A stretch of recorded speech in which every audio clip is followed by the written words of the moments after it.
Welcome to the Lead Lifestyle podcast, where we believe men need to get out of the rut of working non-stop and putting themselves last. So, whether you're in higher management, a corporate exec, or a small business owner, it is time you start improving your health, relationships, and mindset. And I interview the best minds in the world so you can do exactly that. You're going to learn their philosophy, daily routines, and get some real practical advice so you can reach peak physical health, defy aging, and live a life you love. This is the Lead Lifestyle. So my guest today is Timothy Frank. Timothy has been a social worker for 8 years. He runs his own business in home caring and has been through some adversity on his journey. As a black man, he's had to overcome prejudice to be successful both in his professional life and in his personal relationships. And his main focus is adding value to others and finding happiness in the everyday. He's all about better mindset, better mental health. So I'm sure we're going to get in some really amazing conversations today. So thanks for coming on, man. Thank you, man. And then if I ever need to start dating again, I'm taking you with me. Like, you know what I mean? No, thank you for having me. No, I'm looking forward to it, dude. I'm looking forward to it. Yeah, So tell me more about you starting your own business. Let's start there, and then perhaps we'll go backwards to how you got into it. I think I'll start a bit further, if that's all right. Yeah. So going back to as early as school, do you know what I mean? So like, you go to school, then you finish school and you're like, there's all that pressure of what do you want to be, and all these things. So, I think that was a really tough time as well because I did really well in school, went to college, and then I found girls and then, started chasing girls around, neglecting my schoolwork, failed everything. And then coming from, a black African, I think any household that's into education, but a black African household, you can't really be failing school like that. So then I knew that I had to think of a plan quickly. So I'm picking up my results. I've got U's on everything, failed everything. On my way home, and I'm listening to the radio, just thinking. Then I hear this advert about a construction apprenticeship in Kings Lynn in Norfolk.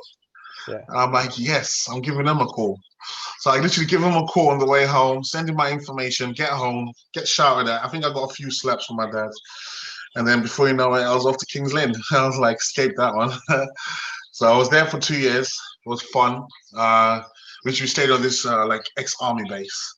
And we'd learned construction there down in Kings Lynn. And it was literally, would wake up, go to work, just drink loads of alcohol at night. Right. And then try and work out as well whenever we can. Then it was just over and over. And you got paid something like £230 a week at the time. With no bills. That was a lot of money, man. Right. So we lived it up a bit.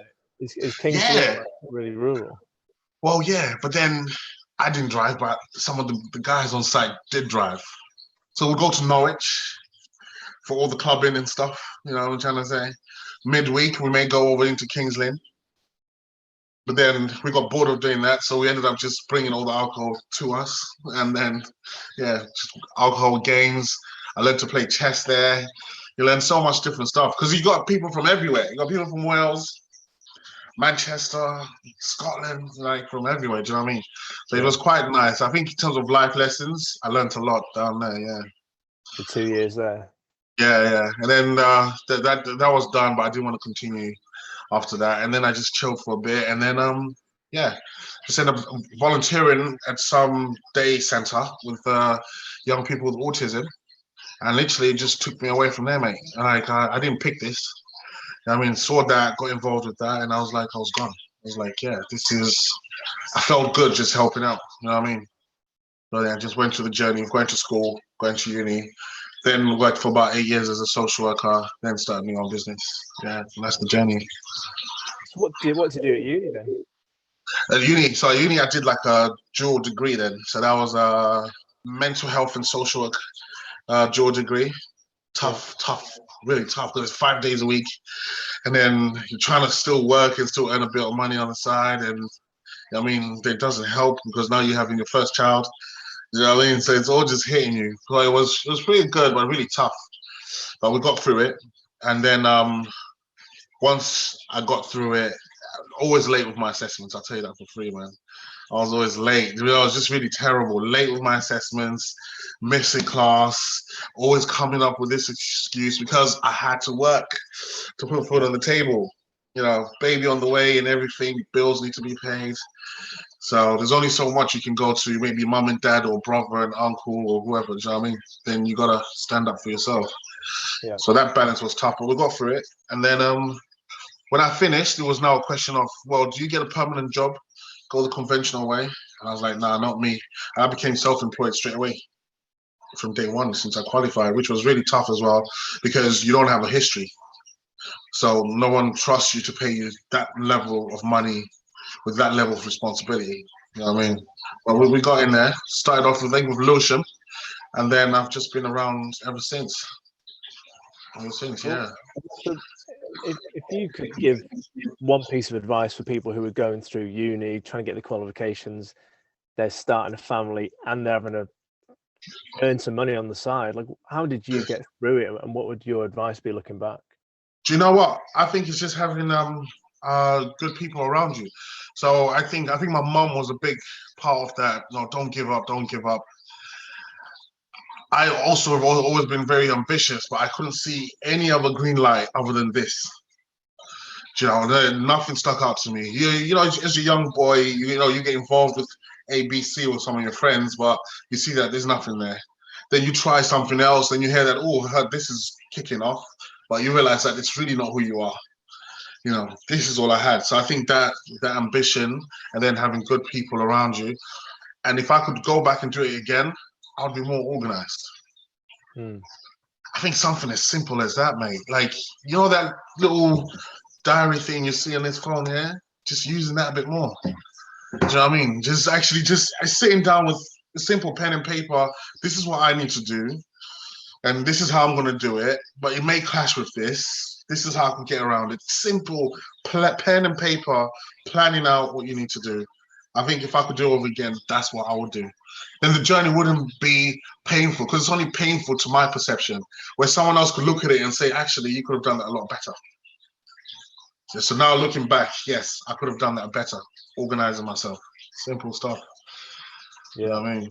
Mate, I got a scholarship for a master's degree when I got my degree in sports science, and it was going to be everything I dreamed about. The whole point of going to uni was to get a job as a strength coach afterwards. I wanted to work in rugby, and so a rugby club was going to pay for me to do a master's degree. I'd get a year's placement with them, and then presumably, if I did well, I would have had a job with them. But it was all unpaid, and obviously after uni, I'm in Manchester. I don't have a job. It's 2009. It's like peak recession time, and everyone just wasn't hiring. I went to like 200 shops to give my CV in. Ended up, where did I work? I worked for like a radio station giving out flyers for a while. I worked as a guy there was like these mail order catalogs for cleaning products, and I pushed the catalogs through like everyone's letterboxes, go back the next week, try and get the orders, and no one would have ordered anything, so it was like a waste of time anyway. Or they'd have thrown away the magazine. Yeah. Or there was like someone else on the patch, and I was like in a war with someone else for the same houses. And then I worked at a shoe shop, but I had my own shit habits from doing my degree of doing everything last minute. And so when it came to doing the master's degree, I had to do a case study. What was it on? It was on like change of direction, so high definition kind of slow-mo videos of people doing agility drills, and then all the biomechanical forces and everything that I'm really not very good at. And I tried to do that literally the week before, and it was such a mess that I dropped out of the whole thing. It was making me like depressed. Wow. I was like embarrassed. I felt I was like the first person to do that scholarship, and I just felt like I'd let everyone down, and I couldn't have caught up enough to do the master's degree in my mindset at that time. But again, like you looking back, I could have just asked for help. I could have planned it out. I could have got a day of the week that I went to the library. I could have come up with solutions, but sometimes when you're under it, you can't see what you need. You can't see. You're so blind, and it's like me against the world type of thing. Do you know what I mean? So I mean, how did you come over that? So just on that feeling, that emotion, I let everyone down, I let myself down, feel like shit, really. How did you like deal with that? I went like off the rails a little bit. I started drinking loads, partying with my Yeah. mates. I went out and I bought a guitar, and I was like, right, I'm gonna be a guitar hero, Yeah. and I've played the drums since I was a kid, so I started auditioning for bands, and I just completely changed track. I tried to be a professional musician, Yeah. um, and I got down to the last two drummers to go on tour in America, and Ooh. and at the same time I was like, right, I might want to start my own gym, so I was getting gym equipment together. So my apartment at the time, I was living with two other blokes, and I had Yeah. an apartment full of like power racks, prowler sleds, weights, just like in storage, and then all my Yeah. drum kit stuff. And then I was waiting for this call to go to America to go on tour as a drummer. And then they phoned me up and they were like, "Oh, yeah, we've picked the other guy." So then I started my own gym. So I Okay. went like you, I went self-employed and thought, right, if I'm going to do this, I don't need Might a as master's well. degree. Yeah, I'm just going to go for it. Oh, wow. But then I think you tend to hear a lot of that with a lot of guys, especially that when things go wrong, like you know what I mean, and then you start on the drinking, you Yeah. start living a bit wild. You know what I'm trying to say? Do you think that's needed though? I think when you're like 21, like I was, it's you you you got such an ego that you don't want to ask for help. So I think Yeah, it probably is needed. That's a question I yeah, ask a lot of guests. Like, do you think it is the journey and you gain these lessons in hindsight, or do you think you could do it at that age? There's yeah, yeah. probably like 1% of people who have that much presence of mind at 21 to be able to go, oh, I'm going to go to the library once a week, or I'm going to, and I don't just mean like, because of pressure, because I went to Salford Uni and there was loads of foreign students there, and they would be in the library non-stop. And I always wondered if they wanted to be there or if it was a pressure from their parents to become a lawyer or a doctor or an engineer. Um, and That is such a strong point. and yet I was speaking to someone on Friday about this. Comes back to white privilege. Actually, I was at uni and my parents were paying for it. I didn't have a loan. They were paying for my accommodation and I was throwing it away. And Uh, and I threw a scholarship away. And it's actually embarrassing looking back to think of how many things I squandered. But I think that is the lesson. And if I can share this with other people, then it was I think that's an important. important lesson because Yeah. I was just sorry to cut you, but I've got an older. Well, he's an uncle, really. He's an older uncle, but he's still young. He's in his late 30s now. But he left his parents in Zimbabwe, where I'm from, when he was 16 and came here. And he's like, he works for Glaxo now, an accountant, and he's constantly been, hard work at it. And then I came to this country when I was like 10, 11. Then you tend to have that relaxed, a bit slacky attitude. Even worse is the friends I have who grew up here. Some of them couldn't give two shits. They'll just be like, do you know what I mean? Like, oh, well, I failed that. Well, I'll find something else, or I'll do something else. So yeah, I think there's something to do with leaving your country, coming to what is classed as a land of opportunity, and then just tying into it. Yeah, because the foreign students are in the libraries a lot of the time. Yeah. And they're sitting there, they're playing there. That's their social, that's their clubbing, that's their pub, that's their everything. Do you know what I mean? So I think Yeah. that's the point. Yeah, yeah, yeah. Yeah. But then I think that was, for me, it was instantly erased by starting my own business, because it was like, right, I've got to make some money now. I've got to pay the unit rent to have my own little gym. I've got Yeah. to go and find clients. I've got to deal with clients who are complaining. And you start learning all these life lessons through forcing yourself to be in a certain situation. Just before you opened your gym, what was that like? Was that like, okay, I'm buying a few things and I've got some money saved. I want to go and ask maybe mom and dad for money. I want to get a loan. How did you raise the funds? How did that little journey there of building up things to day one we've opened? Well, I feel like I'm being interviewed on this. It's cool. Yeah. I I used to have horses I'm from South Wales, so I lived on like a small Okay. little, we had like one field and some stables. So I've always had horses, and Yeah. I was gonna become a horse breeder. That was like my dream, was to be. Okay. I'm kind of one of those guys who's like, I've like had like every dream going, like rock star, fighter pilot, racehorse, Yeah. mariner, rugby player. Yeah. But at this time, my dream was to breed racehorses, Mm. all horses to use in movies. So I was like 16. I got some work experience on a stud, and they had horses that were like £500,000 each. So you're walking down the road with two horses, you got £1 million. It was mind blowing to me, the wealth, Yeah. the excitement on that. And so I got my own little horse. I bought him from a gypsy up in the valleys, and he was like 300 quid from the side of the road. And he was like Yeah. this tiny little, like, black and white horse. And Yeah. I don't even know what breed he was, but I remember his dad was called Psycho, this insane stallion called Psycho. And I just Yeah. thought, right, if his dad's called Psycho, I'm going to have him. And then I broke him in, and then he was probably, that was 2003. So he would have been 6 when I left uni. And when I was at uni, my mum was obviously looking after him because couldn't have a horse in Manchester. No. And then I sold him. That's how I started the fund for the gym. Oh wow. I sold him How for, much did you sell him for? How much did you sell him for? I think I sold him for £3,000. But Really? I split it, like, I gave my mum half because she'd looked after him for so long. So I had 1,500 Yeah, quid. yeah, yeah. And yeah, that was it. So just like past, it was like selling a pet though. Can you imagine selling your dog to raise that money? It was really weird. Oh, I know. So It's tough.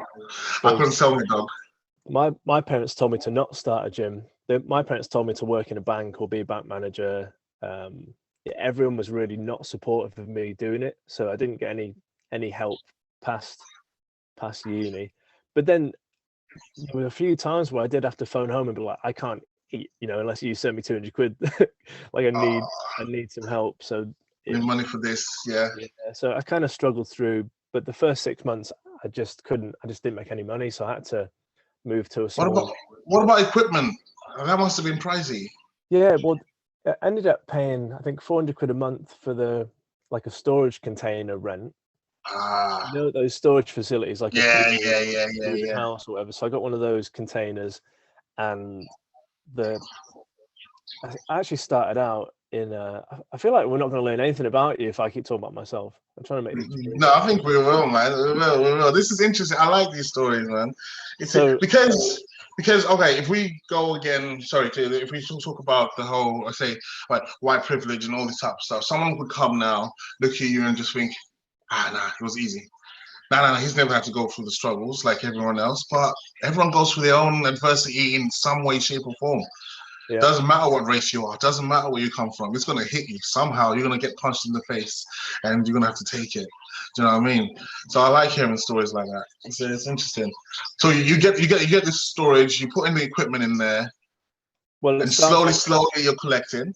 It starts before that. Then, if you want the true adversity story, I went to. I don't know if you know Manchester at all, but I went to this place called Droylsden, East Manchester, and it was like rough, really poor, but obviously that's where you can get some cheap warehouse units, right? So I was like, right, I'm gonna go there and get my gym started. And I didn't think about, could the people there afford, strength and conditioning coaching? Would they even want it? Because it was going to be a private. So I got some space in a mill, and it was like derelict. The entire floor of a mill, all the stuff ripped out. It must have been 20,000 plus square foot. and I had like this tiny little corner, but the owner was like, you can use whatever space you want. So I had like a tractor tire in there, sledgehammer, sandbags, loads of homemade stuff. Yeah. And because I wanted to be a professional rugby player, I had like really good training kit from when I was like back in Wales. So I just brought all that up, and it was literally like my home gym kit was what I was starting the gym on. Okay. But the floor above where I was starting the gym, there was already a gym. It's called like Muscle Media 2000 or something. I'm gonna like call them out, and whether they meant to or not, they intimidated the landlord into kicking me out. Basically, they were like, Oh, because we were renting off the same people. They said, right, you can't have another gym come in because there's already a gym, and if you let me start, then they were going to leave, and they had like an entire floor rented out, which was thousands a month of rent, versus I was paying 275 quid a month for my little bit. So they called me up, and I hadn't even started yet. I was like really excited about starting my gym. The landlord called me up and said, right, this is the situation. You can either leave, or you can go and talk to this other gym owner and work out of his gym and rent space off him. And at the time, I wanted to help young rugby players turn professional because I didn't quite make it. So I wanted to have some level of support for like youth athletes. That was my business plan. Again, not considering that 10-year-olds can't afford to pay you. You got to sell tickets. So that's another story. So I go upstairs. I talk to this gym owner. He's got a massive tattoo in his face, like Tyson, and he was like the scariest bloke ever. And they had 2 octagons in the gym. They had like basically needles stacked up in a bin, and I can't bring kids into an environment where there's steroid use and cage fighting and just madness with this tattoo face guy. And he said, and he was like being really weird, like trying to kind of be nice to me, but also kind of threaten me a little bit. And he was, and eventually he was like, right, do you want to work here? And I said, no, because I'm not going to bring kids in here. No, it's not going to work. And I'm going to, I'd rather leave. And they said, what did he say? He said something that really triggered me. He said something like, I know everyone in Droylsden, and if you start a gym anywhere, we're just going to come and shut you down. Oh yeah. So he was like the gangster guy. And I just said, you can fucking try it. I'm going to do whatever I want. And I took all my kit and I left. But the kind of little build-up period before this happened, there was a unit opposite me with a welder, and he was refurbing weight training machines and plates and kit. Okay. So I went to him, and you've been into train, haven't you? So I don't know if you know like Elite FTS and Dave Tate and all those sorts of guys. Yeah. So they were just coming out with the Prowler and the Prowler 2, like 2008, 2009 time. And you couldn't buy them in the UK, but you could ship them over from America, but I couldn't afford to. So I took this welder a picture. I said, can you make me this? And a glute ham raise and a Prowler. I think that's what I got off him.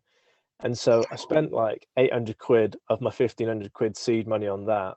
And I paid 300 quid for the rent on the unit that I now couldn't use.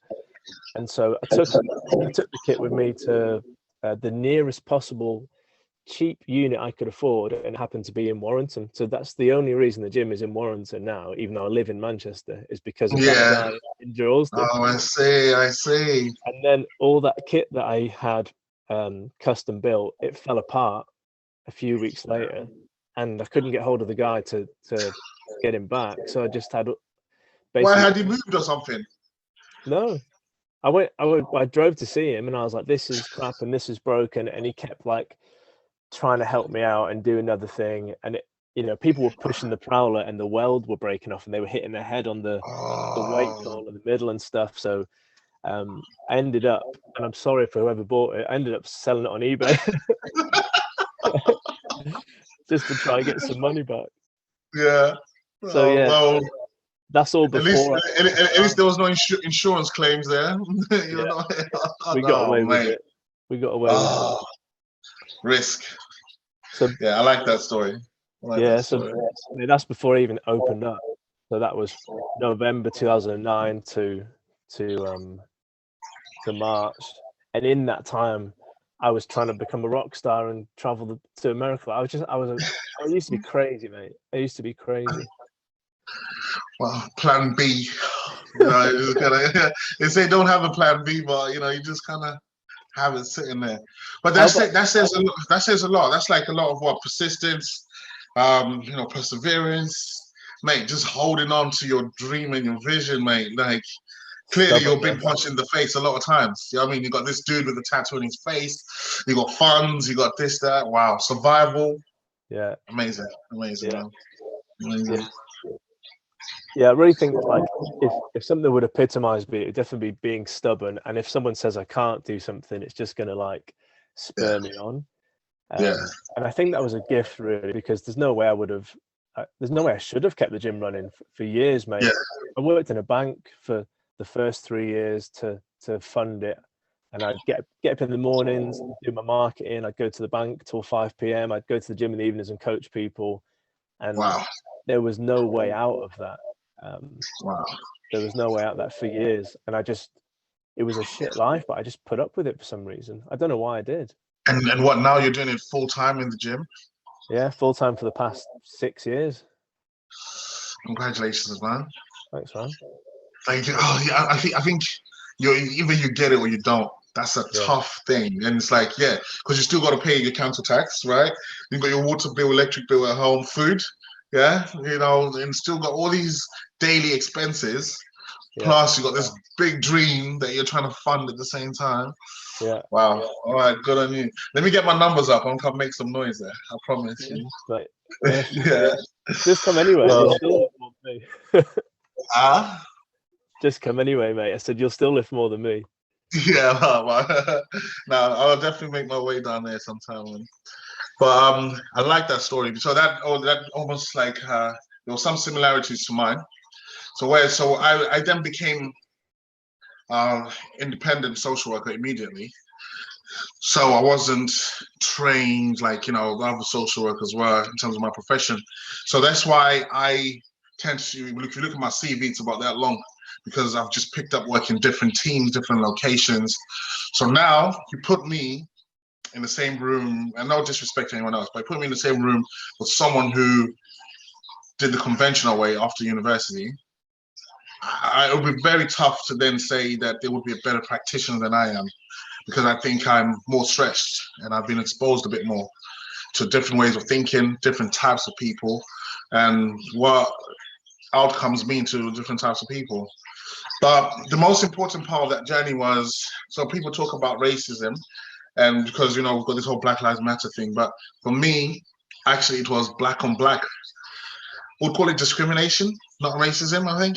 Okay. So there's this lady who was like a big manager where I worked before. So I'm an independent. So I'm using the money. I'm earning good money, £700 a week. So I'm saying I'm going to take some of that, pay for this course so that I can start making £1,000 a week.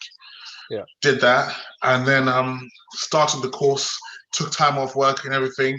So the course was being run by the organization themselves, but they said you can pay for it yourself. So I paid for it up front. She then phones in, come and see me now. I'm in the middle of a course. Come now. The course stopped. You have to go. And I went there. I'm like, what's going on here? You don't do nothing without my say. This, and that. You got two choices. Take your bag, sit down, do your work, or leave. And I tried to negotiate, and she says, if you leave, you don't come back. I left and continued with the course. So I had to go home, collect the rest of my laptop and my other bits that I'd left, bring it back in. And then she says to me, with that attitude, you're not going to go anywhere. And I guarantee you, either you're going to come back begging me for a job, or you're going to be fired within the next month or so. And I said, thank you. And I left. And so this was a black woman, right? So you can't turn around and say, oh, that's a white man or a white woman, so they're racist. You can't say that now. Why do you think that was racism? Well, this is the thing, because of how I've been brought up. The people, the culture around me would then teach me that the fact that that would have come from a white person, then there would be an element of racism in it. Do you understand? You see how, sorry, I don't want to swear. You see how rubbish it can be. Like, so you're groomed to start thinking this thing. So when I started changing my notion of racism and stuff like that and say, well, what if the person just doesn't like you? I've then worked my way up. So more of the story, did the course, ended up doing the course, finished. Yes. And I started earning £1,000 a week a month later when I was meant to be fired, according to her. Right. Then I started dealing with more complex cases. So now we're dealing with something like cases where I'm speaking to someone on the phone and they say, oh, I don't want these black care workers coming into my home. right? And then instantly, oh, that's a form of racism, and that's now it's just embedded in the culture. Then I question, but I don't think it is. Well, when you speak, you don't really sound black, so that's why she wouldn't. She thinks that you're white, and she can say that to you. I said, well, no, I just don't really think it's anything to do with that. Digging into the story, this is a woman who grew up in World War freaking One. Yeah, she's not used to, she's only been used to a certain type of lifestyle, seen a certain type of This is people. the client you're talking about The now. client now, yeah. Yeah. Right. And what her issue was not the fact that they were black, white, or yellow, was the fact that their accent. She couldn't understand when they spoke. So when you dug deeper into those type of issues, initially we can say, oh, she's racist. You see how easy it is to just throw that out there. You know what I mean? But no, she just couldn't understand what they were saying. The accent was a bit thicker or tougher to listen to, and that's fair enough, mate. If someone comes into your house and you don't understand them, you can raise that as an issue. You're gonna be like, I just don't understand what they're saying. So it is then when those little things started happening, in many other cases, I started realizing that, you know what? I think there needs to be a change. Yes, and I can make that change. I don't care how small my change may be, but I know that it's gonna make a change into people's lives. So I started going up and up, mate. Literally, from nowhere, I started working for like 4 or 5 councils at once. They'll send me all these independent assessments. I was turning down work so much, and then I stopped that because it got so much. I started like giving it to other agencies. Then I said, well, I need to start my own agency. And that's how I came to opening my own agency. So one was initially providing care at home and changing that notion. So for example, when people get care at home, one of the issues is that people are always late. Yeah, I have a 2-strike policy and you're out. So because I need to understand, forget saying, what if it was my mother and father? What if it was me that needed the care at home? The last thing you want is to wake up looking forward to your day.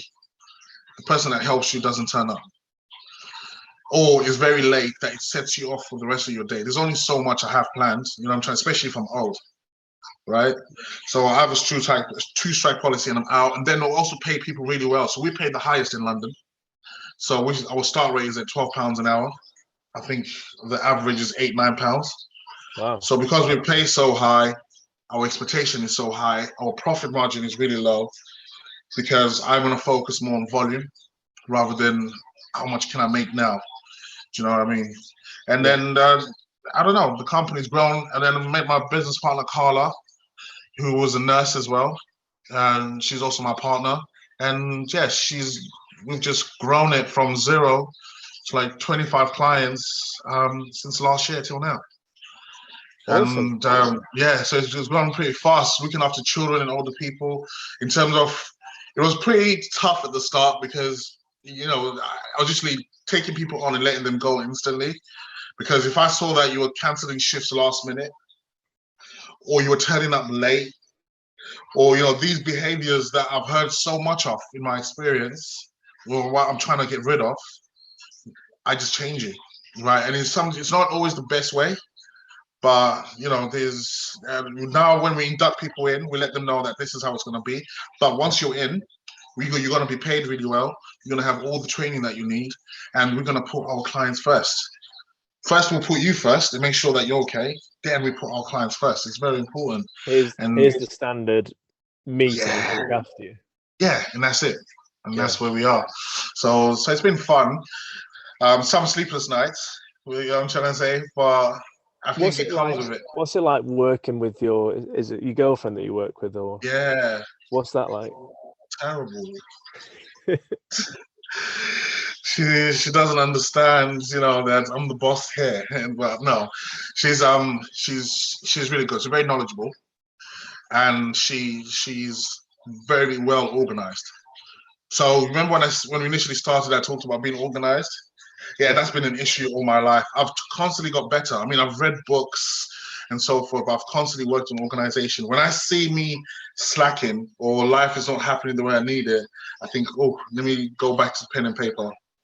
Yeah, and it always works out, mate. Back to schedule, man. Every time, even sometimes if I feel like I'm getting depressed, it'll come back to, right, actually get up at 6 a.m. and go for a run and do your tasks and get back to it. And, more routine. Yeah, Yeah, yeah, yeah, helps yeah. loads. Yeah, But no, she's good. Just to answer your yeah, question there. So she's good.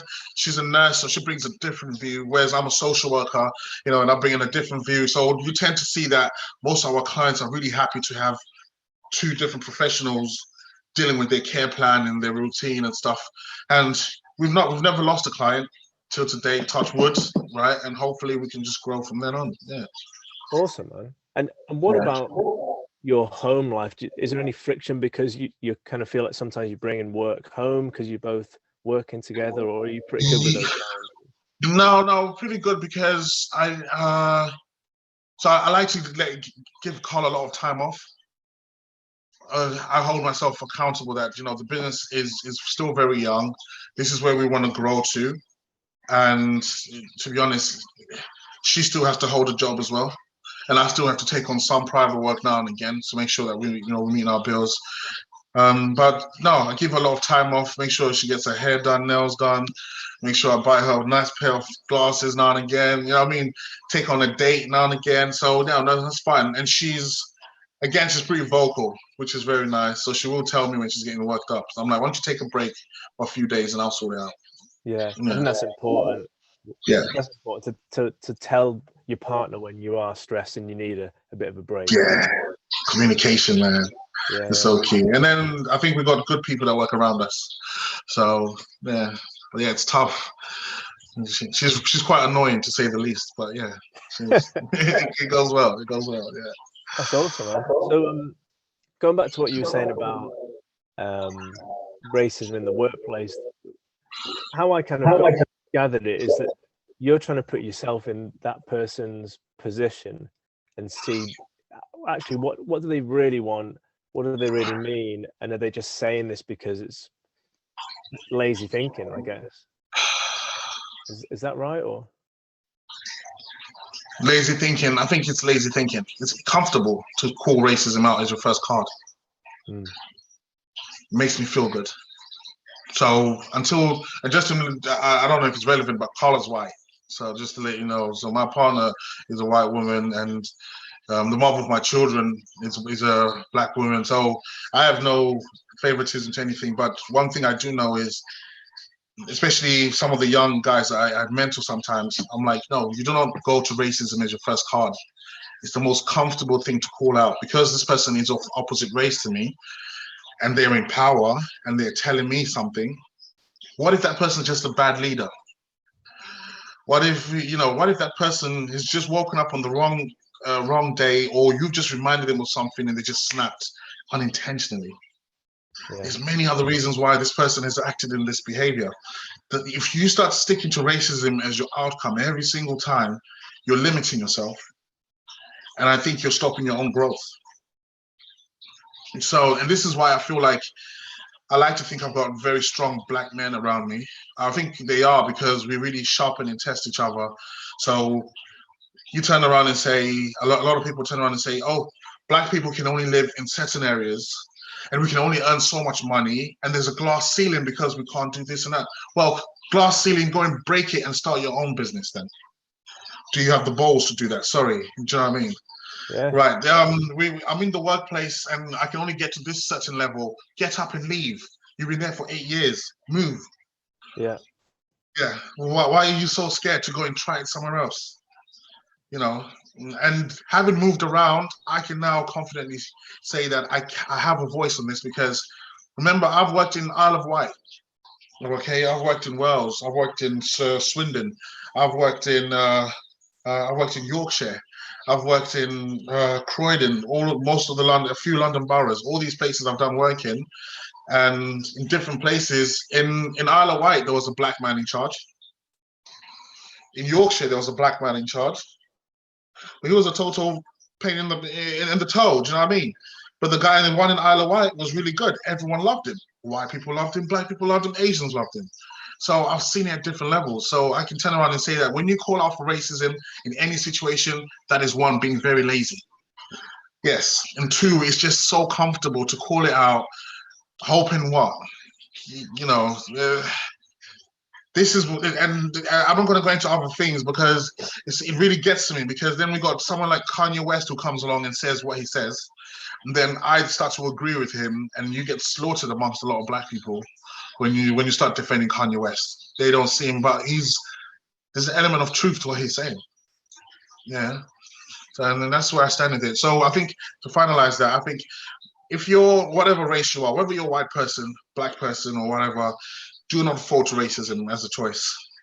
Let that be the very last thing after you figured out whether this person is just an asshole, this person is just a nasty person, not a very good person. Maybe then go for your racism card, but pack it away. No one really wants to hear that, because what you're doing for the next person is so let's say I said it to you and I said, oh, the reason why you have me on here, or the reason why you've done this to me is because you're racist. Then I move on. Then the next black person comes in. How are you going to treat that person? You're going to have your backup anyway. There's a preconception there. Yeah. See what I mean? So you start messing it up for everyone else. So that's how I see it. I think it's really difficult to separate the politics, especially at the moment with Black Lives Matter and everything that happened last year. You know, those statues getting pulled down in Bristol and everything else. It's difficult to separate the politics from the actual practical advice, because the way I see it is me and you are business owners, me and you are guys who lift weights, me and you two guys having a laugh on a podcast. Yeah. It's when you start labeling people as this race or that race, I find like I don't understand it, and so I don't talk about the politics side, because to me, where I was brought up was South Wales, predominantly white. I had two mates that were from Iraq, and they were quality. I had I think two of the mates that were black on the rugby team, and they were quality. And I never noticed that there was any racism because it wasn't directly in front of my face. But what I've come to understand is that it happens to those people, and I'm just not seeing it. And so, is it ignorant that I'm not asking them to share their experiences, or is it actually I don't want them to dig up any pain from the past and just tell me about it? So it's difficult to then go into whether people like me are ignorant of racism because we don't see it and we're not trying to dig into it and ask for other people's experiences, or is it better to just not label it, like you say, and move past it and just go, well, maybe that person was having a shit day and they've just said something that wasn't really what they meant. I'm not really going anywhere with this line of thinking. I'm just no. I'm with you. No. I'm 100% with you, because it's to do with generations as well. So maybe our generation, we're just like, oh yeah, okay, well, it is what it is. You know what I mean? Then the previous generation, they may have deeper. So I would probably say my parents or my grandparents may have deeper feelings about racism and more stories, right? Experiences about it. Whereas my generation, and then if you look at my kids, it's probably the least thing you can even think about. They don't even ask you what it is, you know? Yeah. But I'll tell you what though. So I've been dating Carla. So Carla is actually the first white girlfriend I've ever been with, and the first white serious relationship I've ever been with, right? All my previous girlfriends were either black or mixed race or something like that, right? Yeah. So me and Carla, so getting into Carla's family, there's not anyone that's black. So they're gonna have a perception or notion of, you know, what they think black people are. And then they meet me, then they just have probably a totally different view, right? Yeah. Same thing with what white people are. So Carla will come into my family, and then we'll see Carla and think, oh, but then just realize that, well, it's just the same. Within our circles, we've got quite a great mix of friends, so that's fine. But when we go out to places, like I like to eat really well, right? So sometimes I may say, let's go to a very expensive restaurant, just want to see how good the food is, right? Or we may go to Toby's, just depends on the day. But we go to certain places, you get the looks. People would look, and all this type of stuff. Some people make comments, but I'm very outspoken, so is Carla, and I'm very confident as well. So in the end, you just tend to see that there may have been some prejudice, rather than racism. It's just a prejudice. And then once you break that wall, you tend to see that actually, no, people like you. And I think you need to understand that prejudice is the first thing that we hit. Everyone is prejudiced against someone or something. It takes some strength of mind though to go, Does. oh, actually, I'm just going to tell you, someone says something in a restaurant, right? Shut up, mate. Blah blah blah, and then actually you do have a laugh with that person. That's some serious strength to. I've had people buy me drinks. I'm like, listen, I've milked it. I've like gone in like, you're actually all right, And then I joke. I'm like, oh, wait, I'm actually right for a black guy or just, and then we laugh about it. And there's another pint. And I'm like milking it. You know what I mean? I'm like, bring it on all the drinks. And so maybe we finish that off with a few Zambucas after. And then you meet them again. They're like, oh, you're right, Tim. You know what I mean? It's like, yeah, there's nothing there. It never existed. So I think, yeah, racism, I guess it is there. Let's not ignore it. But I think there's always prejudice as well. And then how are you going to deal with it? How are you going to stand up to racism? Are you going to just sit there and cry about it? Or are you actually going to, chest up, face up and say, well, if I see it, deal with it, move on, and not cry about it.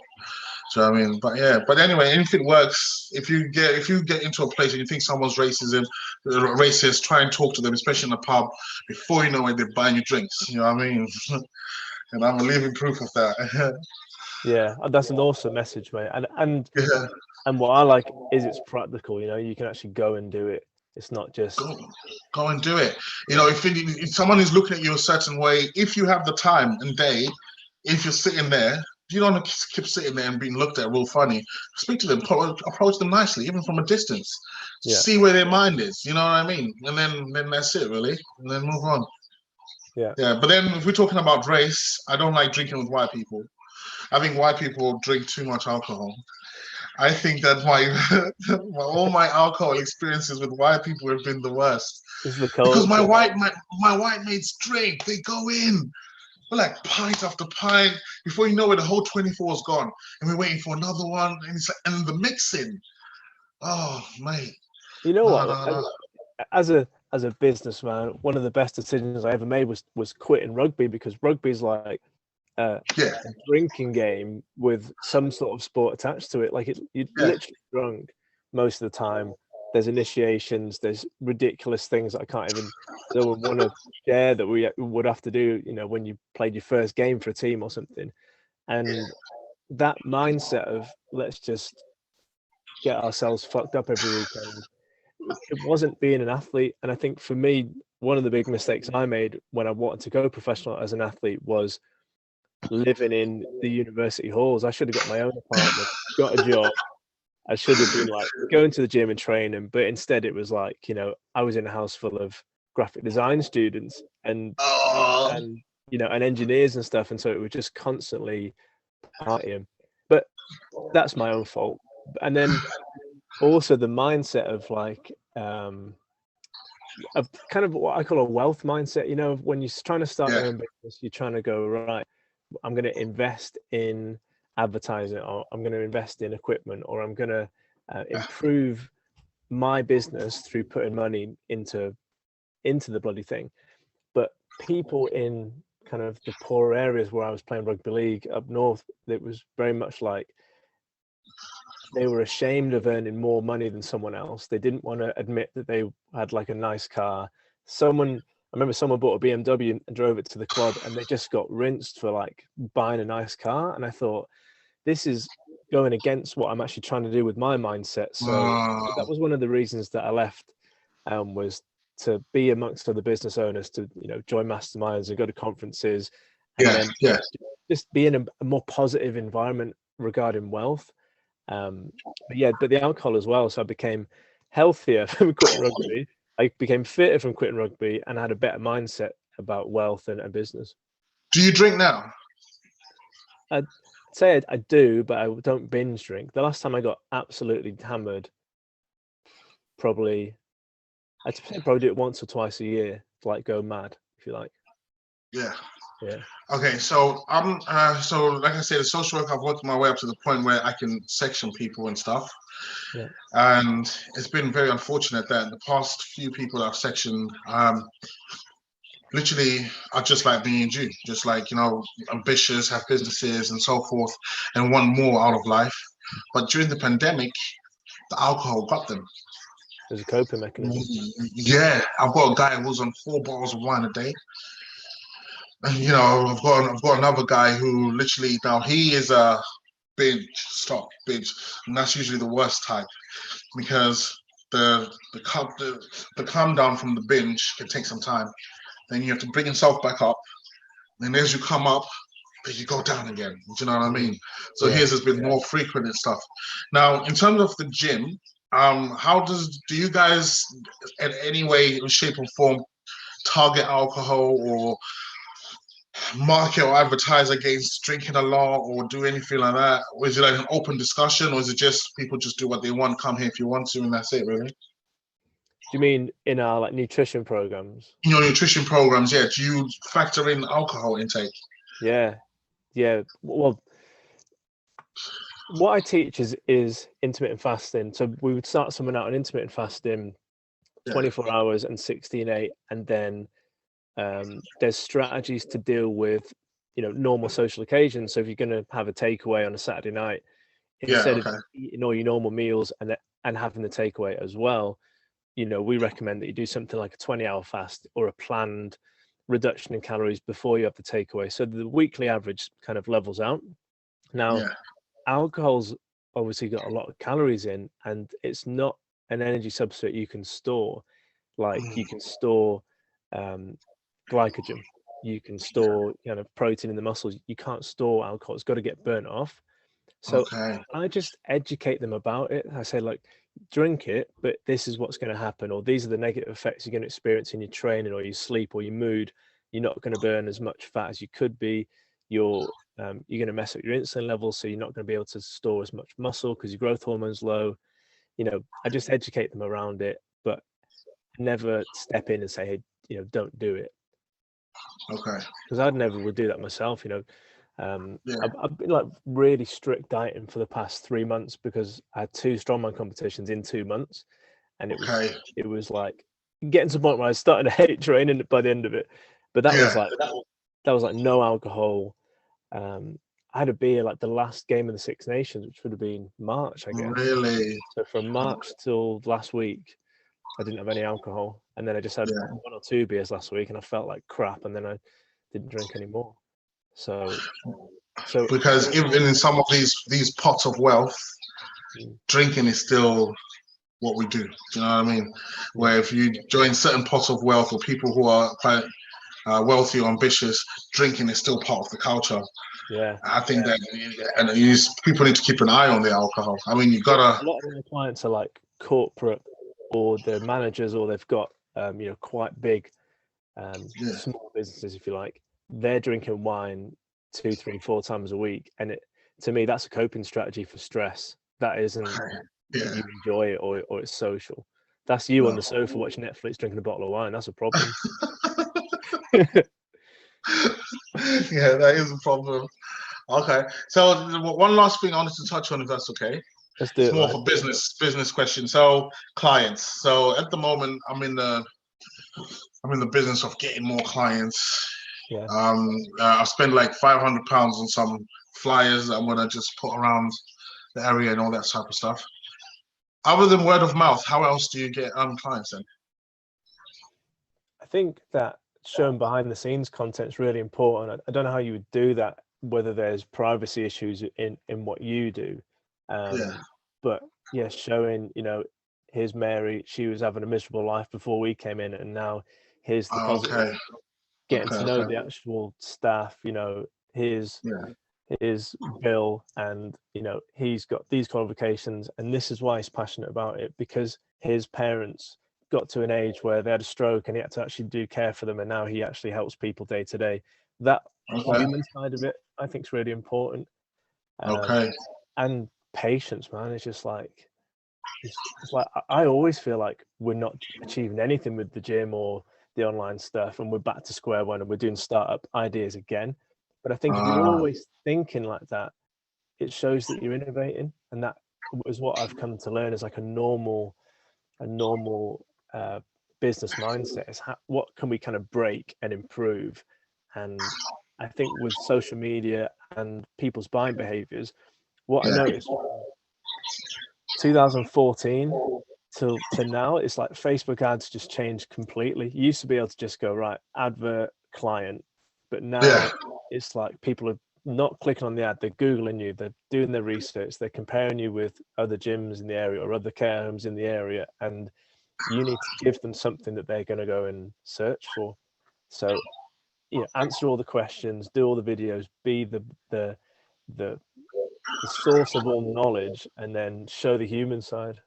So show the human side, Yeah. and then what was that last point you just said? Show the Answer all human the side, questions. and then Give, content. yeah. Content is cut. Yeah. Okay. Okay. Okay. Like imagine if you're gonna go and I don't know, go and get a flotation tank session and learn some meditation, and you see an Yeah. ad for it, you're probably not going to buy it. You're probably going to Google flotation tank, blah blah blah. And if they don't have a website, if they don't have an Instagram, or if they do but it hasn't been updated for like a year, are you telling me that you're not going to judge them in a negative light? Because I would. Well. Yeah. Yeah. So Like they're not doing much. Yeah. yeah, Okay. so So content is king. I Mm, think so. I think so. okay. I mean, starting the podcast has been awesome, mate, because I'm like, I think this is like the 12th episode now. So Yeah. yours will be out next week on Wednesday. And Okay. it just gives you I think for me, like you, I'm crap at organizing, but this has been important that I organize ahead so I don't run out of content. Also, Exactly. I've got like an hour and a half of video and audio that I can clip into smaller bits. So, you know, Okay. Okay. I have loads of the rest of the week's content. And Yeah. it enables us to share our knowledge in a way that isn't a how-to video or a lesson type thing, you know, which Yeah. they can be tiresome to make, and perhaps people don't want them. So I think the conversational side, and if you showed your personality, like, you know, you're quite loud, you're outgoing, you're funny Yeah. in some videos, and what I would imagine is a pretty old school kind of industry of let's be, you know, uptight and professional at all times. You know, who says you can't have a bit of a laugh with it and bring that Oh, human mate, you need to relax. You need side? to relax. You have to relax. Yeah. Was it one guy? His name is Robert Stiff. He's quite successful. He sold his agency for like 50 million or something like that. So he's giving me all this advice, and at the end he says, "Don't forget to live." Do you know what I mean? Like that's the most important thing. If you forget that, you've lost it all. So yeah, don't forget to live. I think you've just been miserable. You've just been miserable, man. Don't forget to live. Now, in terms of getting more clients, I'll tell you this story. So I've gained 15 new clients in the past 2 weeks. But when I say 25 clients, those are my core. So how I gain these clients is because there's a website called bark.com. You heard of it? No. Yeah, bark.com, a British website. Mate, I registered with them. I think I'm on like the 4,000 emails today. I just checked. They just keep flooding in. So they've got a fitness section in there as well.